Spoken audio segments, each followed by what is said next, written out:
श्री दत्तात्रेय के इस पावन भूमि में तथा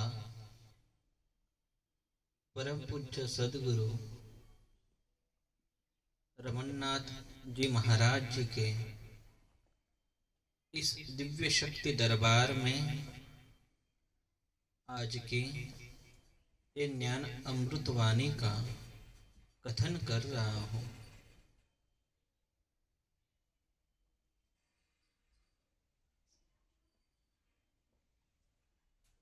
कलयुग के इस चलने वाले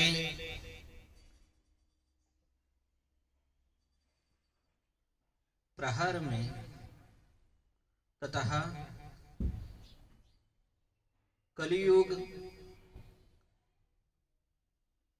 का ये जो प्रवाह है, इस प्रवाह में सद्गुरु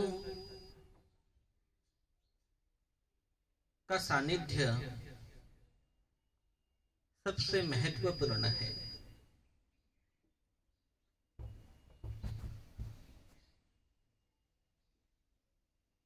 कलयुग में मनुष्य में अविवेकता तथा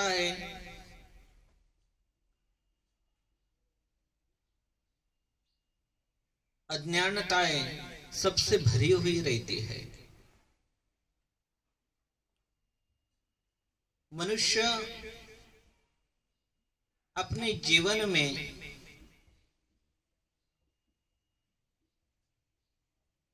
जो करना चाहिए वो भूल जाता है। इसके लिए सद्गुरु का सानिध्य सबसे महत्वपूर्ण है।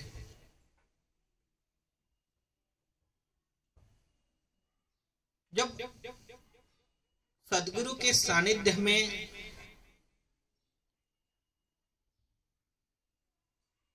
साधारण मनुष्य का मिलन हो जाता है तो सद्गुरु की कृपा, सद्गुरु के ज्ञान और सद्गुरु के आशीर्वाद से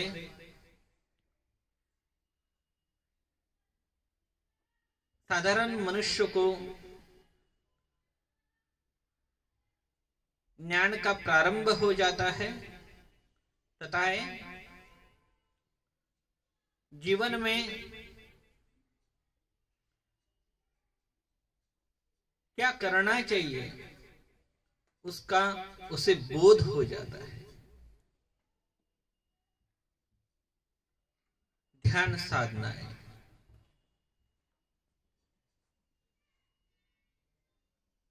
ध्यान साधना एक ऐसी अवस्था है जिस अवस्था से तुम निर्गुण और निराकार उस ईश्वर को पाने के लिए तथा उस ईश्वर को खुद में समाने के लिए ये ध्यान अवस्था सबसे महत्वपूर्ण है।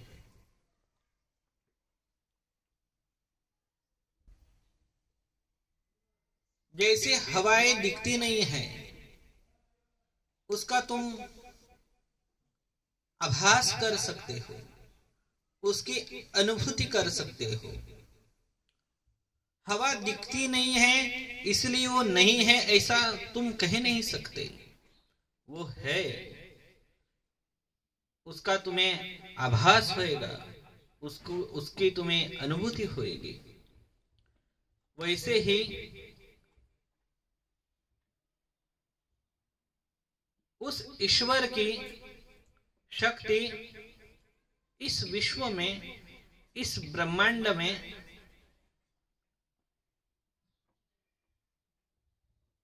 कण कण में भरी हुई है। और वो ईश्वरी शक्ति की अनुभूति तुम ध्यान अवस्था में जरूर ले सकते हो।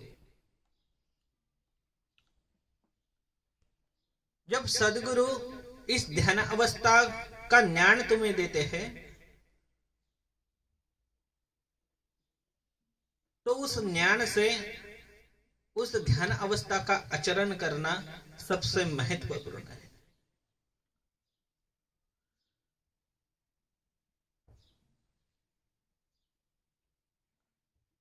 तुम्हारे स्थूल शरीर को स्थिर करना ये सबसे महत्वपूर्ण है, और वो स्थिर करने के लिए तुम्हारे शरीर को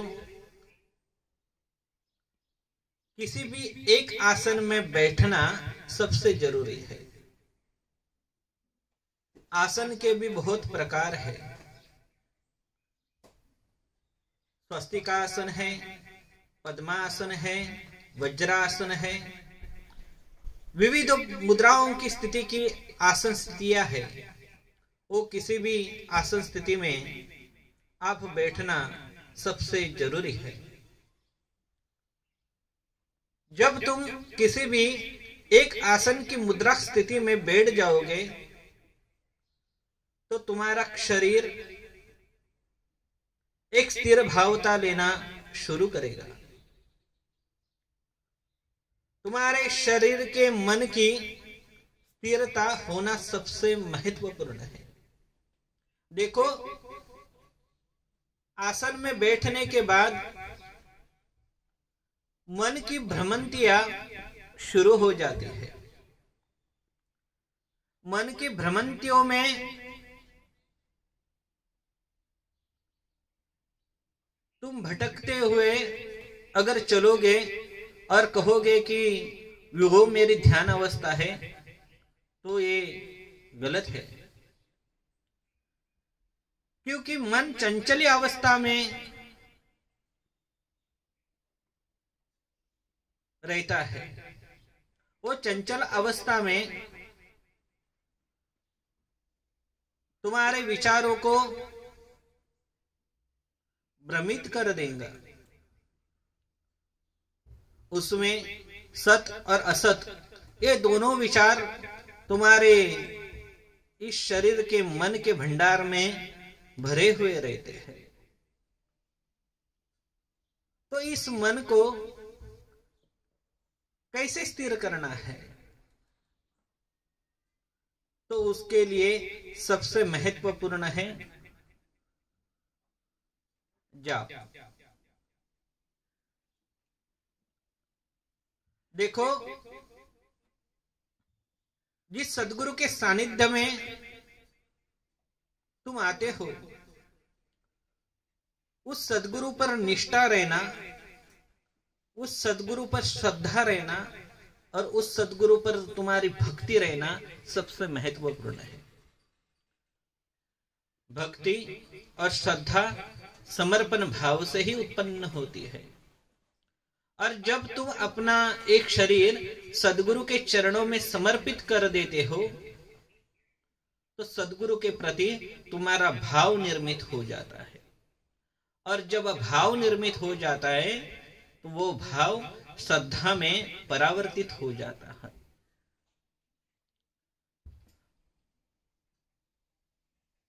और श्रद्धा में परावर्तित होने के बाद इस ध्यान अवस्था की उस मुद्रांग आसन स्थिति में तुम्हारे शरीर के मन से सदगुरु का जप होना सबसे महत्वपूर्ण है।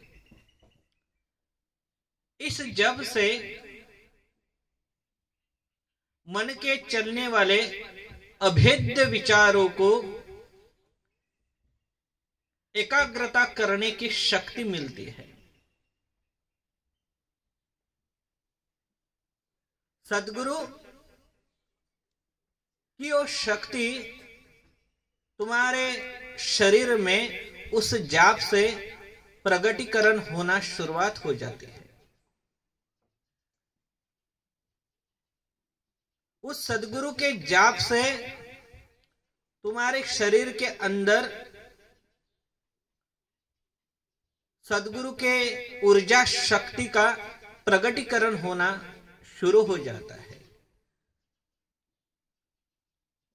और वो ऊर्जाएं तुम्हारे मन के अभेद्य विचारों को एकाग्रता में लाने का कार्य करती है। जैसे कि परम पूज्य सदगुरु श्री रमन्नाथ महाराज जी को भगवान दत्तात्रेय ने दिया हुआ ओम सोहम ब्रह्मम का बीज मंत्र है। उस बीज मंत्र का जप करते हुए सदगुरु रमन्नाथ महाराज जी ने अपने जीवन के तपश्चर्या का मूलाधार समझ के उस तप को पूरा किया था। इस सदगुरु के नामक जप से तुम्हारे शरीर की अंतर आत्मा में बैठे हुए उस परमात्मा में जब ऊर्जा का संकलन हो जाता है, तब तुम्हारा ये आत्मा जागरूक अवस्था में प्रकट होने के स्थिति में तथा वो प्रगटीकरण की अवस्था में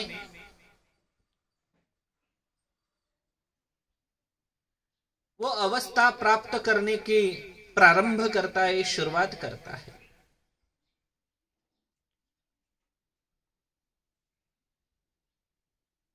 ये आसन, ये ध्यान अवस्था जब तुम अखंड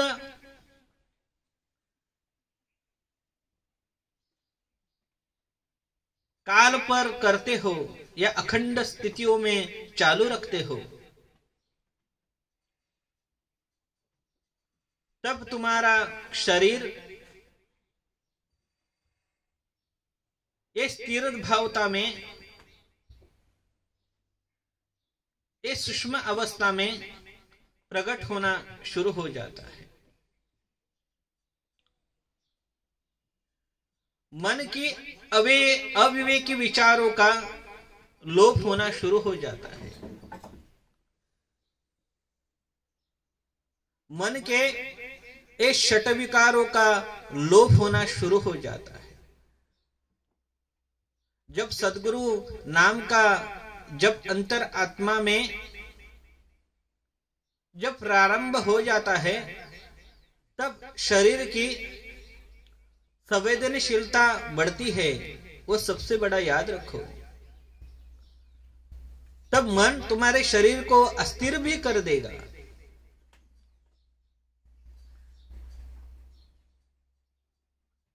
तुम्हारे विचारों को अनन्य प्रकार से भटकाते रहेगा। लेकिन सदगुरु के ऊपर रहने वाले निष्ठाएं और श्रद्धाएं, वो तुम्हारे में अगर प्रबलता में और प्रबलताशीलता में रहेगी, तो मन की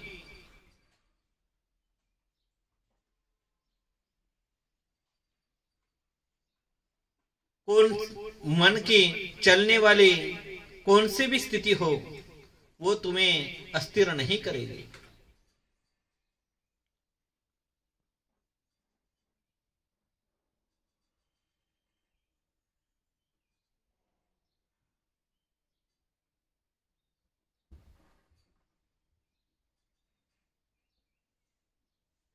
ये जब जो सदगुरु का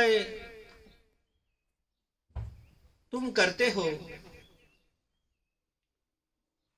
तो उस जप से तुम्हारे शरीर में बैठने वाले उस आत्मा के, परमात्मा के उस स्वरूप की दिव्यता की ऊर्जाएं तुम्हारे शरीर के अंदर, तुम्हारे शरीर के भीतर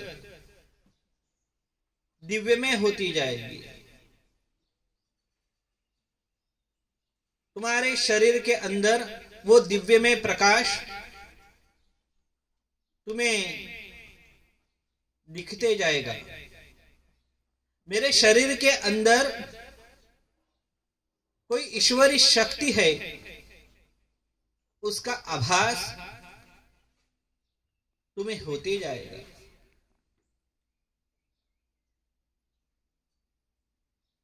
और उस दिव्यमय प्रकाश से ही तुम्हारे सद्गुरु के उस दिव्यमय प्रकाश की तुम्हें अनुभूति होगी कि वो दिव्यमय प्रकाश तुम्हारे आत्मा में शक्ति का, ऊर्जा का संकलन कर रहा है।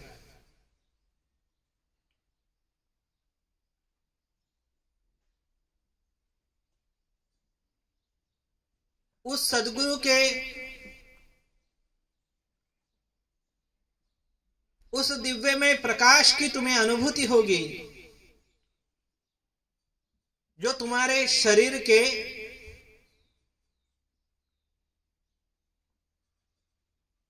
षट विकारों को, मन के विकारों को वो भस्म कर रहा है।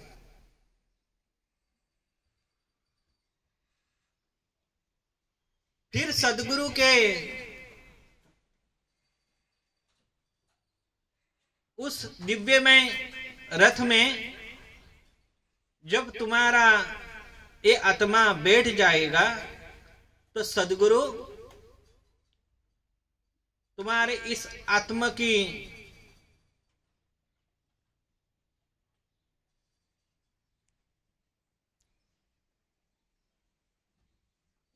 दिव्यता में भ्रमंती के और लेकर जाएंगे। भ्रमंती में लेके जाना मतलब क्या है? भ्रमंती में लेके जाना मतलब तुम्हारे शरीर को लेके नहीं जाएंगे, तो तुम्हारे शरीर में बैठने वाले उस आत्मा को, उस निर्गुण निराकार ईश्वर की अनुभूतियां या उस ईश्वर के तत्वों को तुम्हें मिलाएंगे। ब्रह्मांड में,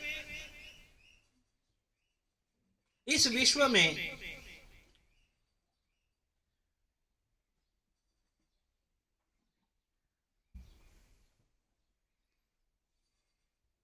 निर्गुण और निराकार स्वरूप में उस ईश्वर की शक्ति भरी हुई है जो इस विश्व को चलाती है, इस ब्रह्मांड को चलाती है, इस ब्रह्मांड के रहने वाले हर जीव मात्रा को चलाती है। और उस हर दिव्य शक्तियों को चलाने वाला निर्गुण और निराकार स्वरूप ईश्वर, उस ईश्वर के हर एक तत्वों का ज्ञान सद्गुरु तुम्हारे शरीर में बैठने वाले उस आत्मा को देंगे। आत्मा ये ज्ञान स्वरूप है, आत्मा तत्वनिष्ठ है।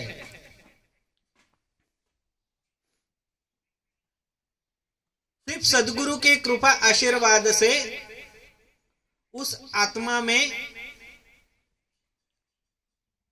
जो तुम्हारे शरीर के भोगों से और शरीर के षट विकारों से जो निद्रा अवस्थाएं प्राप्त हुई है, उसको जागृत अवस्था प्राप्त करने का कार्य सद्गुरु करते हैं।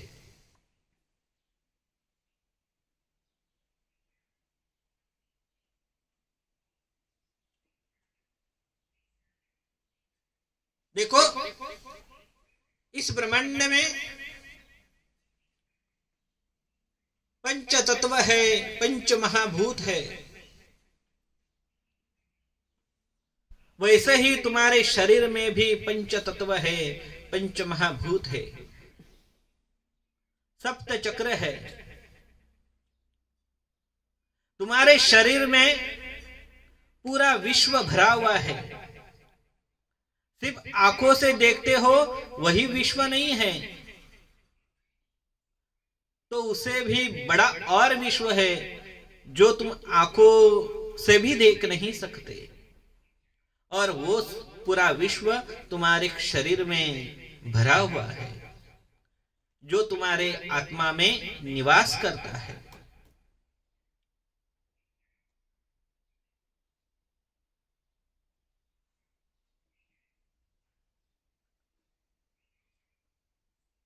जैसे लोहे के पास अगर चुंबक लाते हो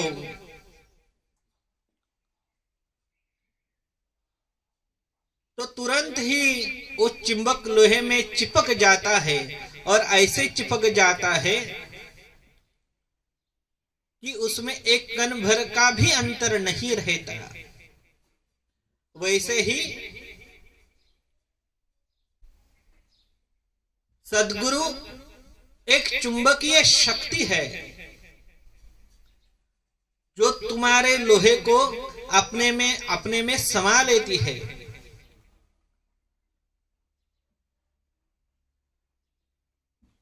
और जब वो अपने में समा लेती है तो सद्गुरु के शक्ति का उस शरीर के आत्मा में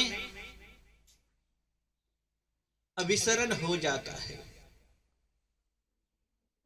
और तब उत्पत्ति की शुरुआत हो जाती है उस शक्तियों की जो निर्गुण निराकार ईश्वर में उस आत्मा को लेके जाते हैं।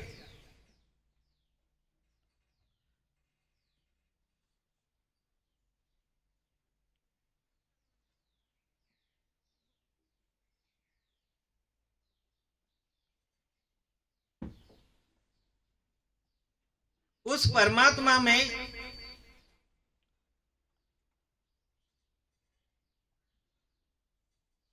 जब ईश्वर की शक्ति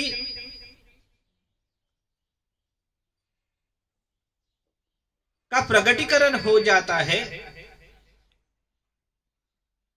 तब शरीर की असंवेदनशीलता को भी वो शमन कर देता है।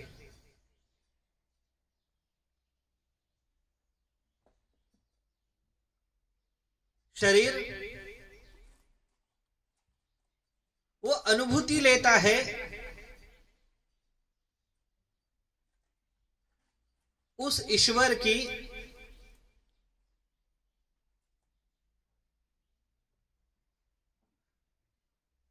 इस चराचर में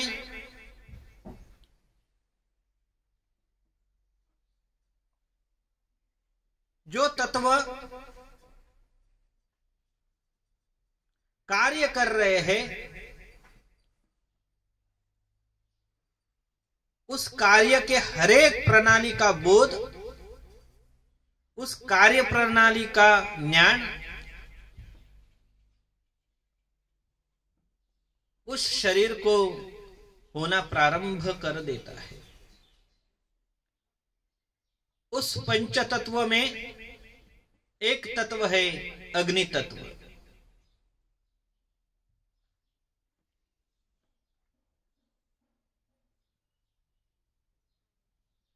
अग्नि तत्व इस ब्रह्मांड में सबसे महत्वपूर्ण है।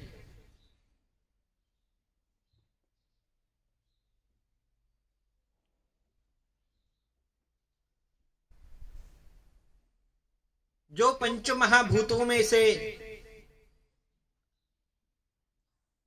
एक है।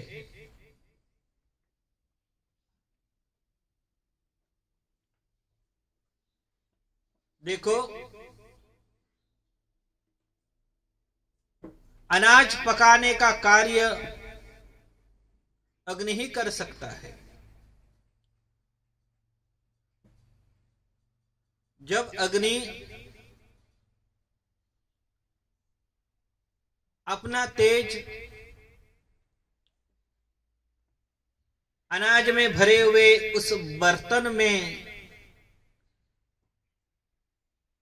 लगाता नहीं है, देता नहीं है, तब तक वो अनाज पकेगा नहीं। वैसे ही वो अग्नि तत्व की ऊर्जा ये ही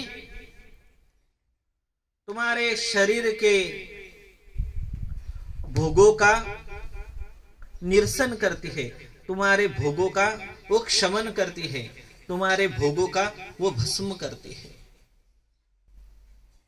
उस ध्यानावस्था में अग्नि तत्वों का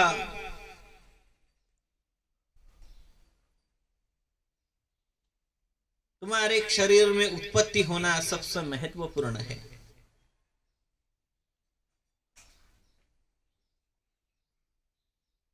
सूर्य भगवान की वो ऊर्जाएं इस ब्रह्मांड को तेज देती है। सूर्य भगवान का वो तेज इस ब्रह्मांड को जागृत कर देती है। इस ब्रह्मांड में रहने वाले हरेक जीव मात्रा को जागृत कर देती है। उसमें स्फूर्तियां भरने का कार्य सूर्य भगवान की वो ऊर्जाएं करती है।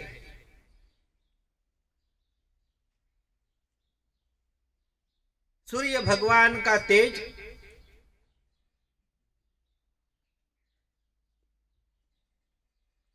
अग्नि तत्व का मूलाधार है।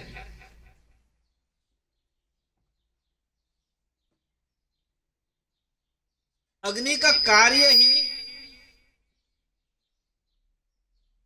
परिपक्वता है।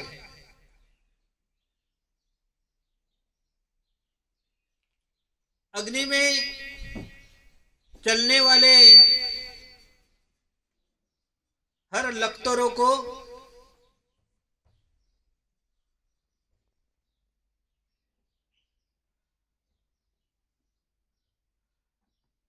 या अग्नि से उत्पन्न होने वाले हर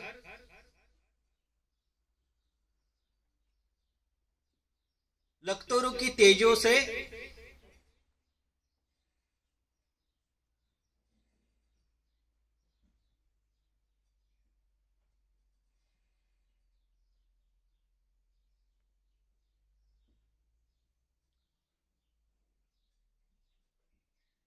किसी भी रखे हुए अनाज को परिपक्वता में परावर्तित होने का कार्य कर देती है। उसी तरह से इस अग्नि तत्व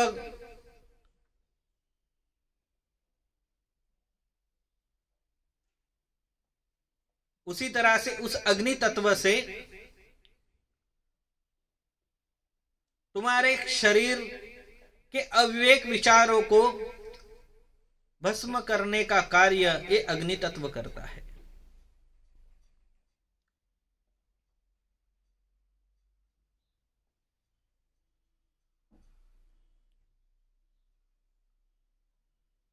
तुम्हारे शरीर की अशुद्धताएं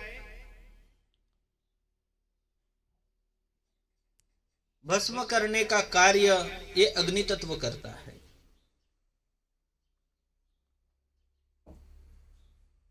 जब शरीर में अग्नि तत्व का प्रकटीकरण होता है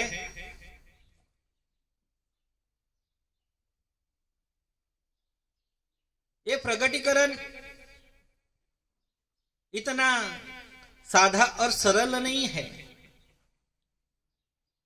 ये अग्नि तत्व शरीर में प्रकट होना इतना सीधा और सरल नहीं है।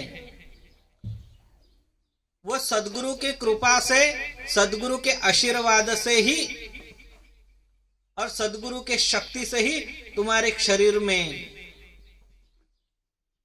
प्रकट हो सकता है।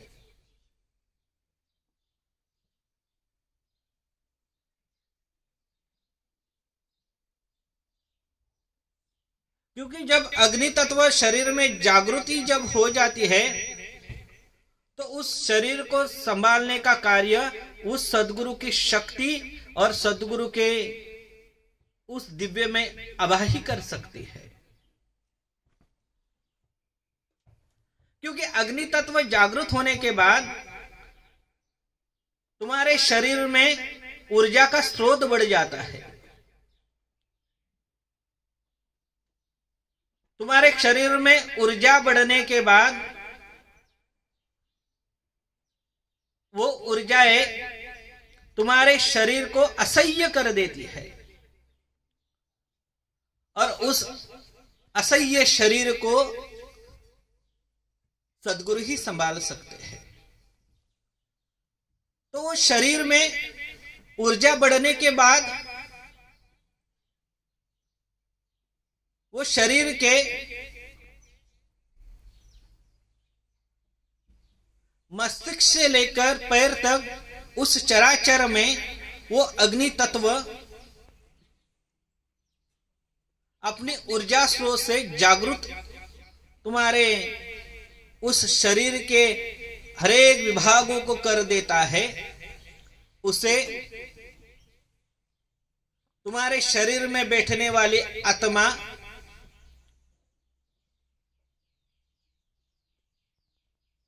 उस ईश्वर के तत्वों को अपने में समाने के लिए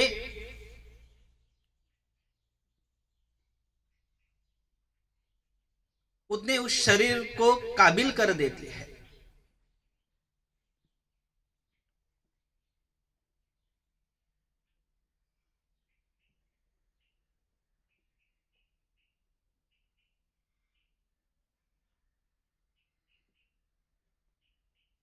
शास्त्र के आधार या शास्त्र के ज्ञान से अग्नि देवता का मुख है।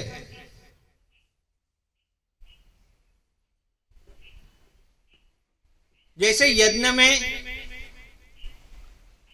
अग्नि भगवान का प्रगटीकरण हो जाता है और जिस देवता के नाम से तुम उस अग्निमुख में आहुति देते हो तो वो आहुति स्वीकार करने के लिए वो देवता अग्निमुख में आके उस आहुति को स्वीकार करके तुम्हें आशीर्वाद देती है। वैसे ही तुम्हारा शरीर एक यज्ञ कुंड है।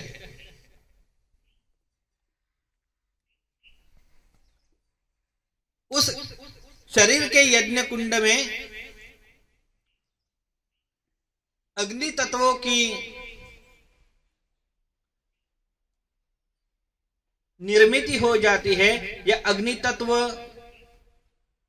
का प्रगटीकरण हो जाता है। तब तुम ध्यान अवस्था में सद्गुरु नामक जप से तुम्हारी आत्मा की जब जागृत अवस्थाएं प्राप्त हो जाती है और जब सद्गुरु उस निर्गुण निराकार ईश्वर तत्व को तुम्हारे में समाने के लिए तुम्हें जब लेके जाते हैं, तुम्हारे आत्मा को भ्रमंत कर देते हैं, तब इस अग्नि के मुख में वो शक्ति तुम्हारे शरीर के आत्मा के अंदर समा जाती है।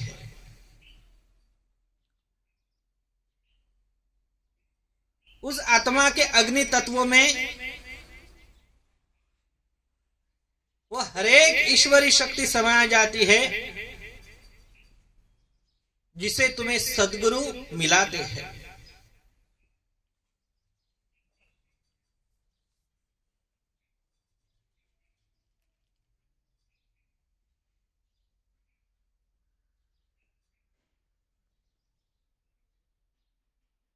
आंखों से दिखने वाला अग्नि अलग है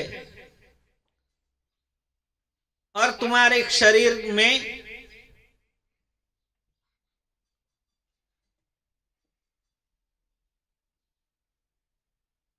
जो अग्नि प्रगटीकरण हो जाता है वो अलग है। आंखों से दिखने वाला अग्नि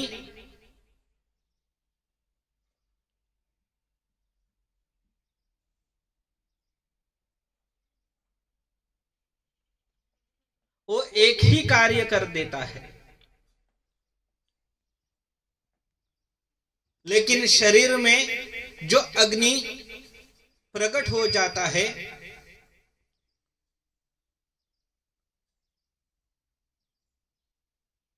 वो अनन्य प्रकार के कार्य आत्मा के कर देता है, क्योंकि उस अग्नि तत्व की शक्ति तुम्हारे शरीर में जब ऊर्जाएं निर्मित करने का कार्य कर देती है, वो तुम्हारे शरीर में ऊर्जाएं निर्मित करते करते तुम्हारे शरीर की क्षमताएं बढ़ाती है। वो क्षमताएं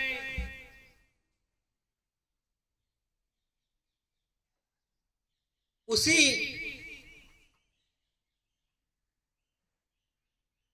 प्रकार की बढ़ाती है कि जब तुम्हारा आत्मा उस ईश्वरी शक्ति के तत्वों को, ईश्वरी शक्ति को जब समा के लेता है तो ईश्वरी शक्ति तुम्हारे शरीर को उतनी सहन हो सके।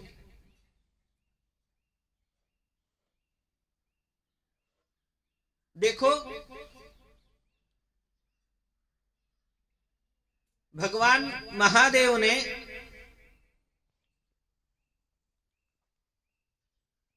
उस समुद्र मंथन में हलहल नाम का विष पिया था। वो हलहल नाम का जहर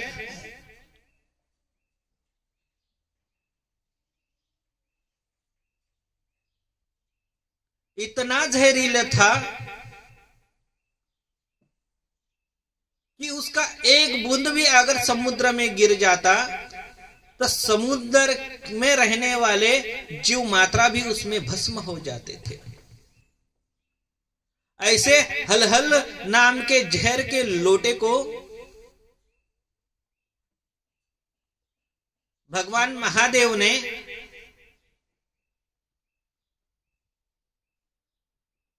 खुद पिया था, अपने शरीर में वो समाया था। लेकिन महादेव की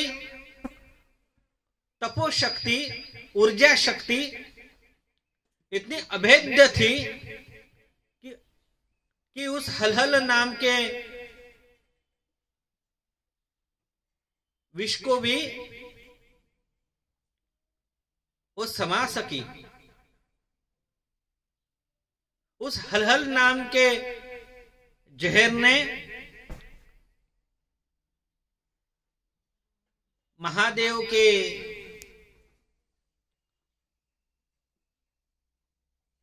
उस शरीर को थोड़ा भी पीड़ा नहीं दिया। कहने का अर्थ इतना ही है कि अग्नि तत्व तुम्हारे शरीर को ऊर्जाएं प्रदान करने का कार्य करती है। वो ऊर्जाएं उतनी क्षमता में बढ़ाती है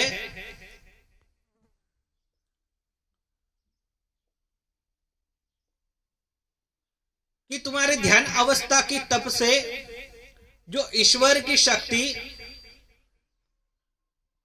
तुम्हारे शरीर के आत्मा में जब समा जाती है तब तुम्हारे शरीर में वो संकलित हो सके। इतनी अग्नि तत्व शक्ति तुम्हारे शरीर में ऊर्जा बढ़ाने का कार्य करती है। ये अग्नि तत्व तुम्हें ध्यान अवस्था में ही मिलेगा, या अग्नि तत्व का प्रकटीकरण ध्यान अवस्था में ही परावर्तित होगा।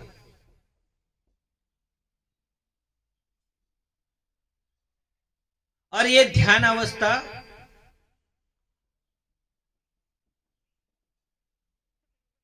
सदगुरु के कृपा बिना तुम्हें मिलेंगी नहीं, सदगुरु के सानिध्य बिना तुम्हें मिलेंगी नहीं, या सदगुरु के ज्ञान बिना तुम्हें मिलेंगी नहीं।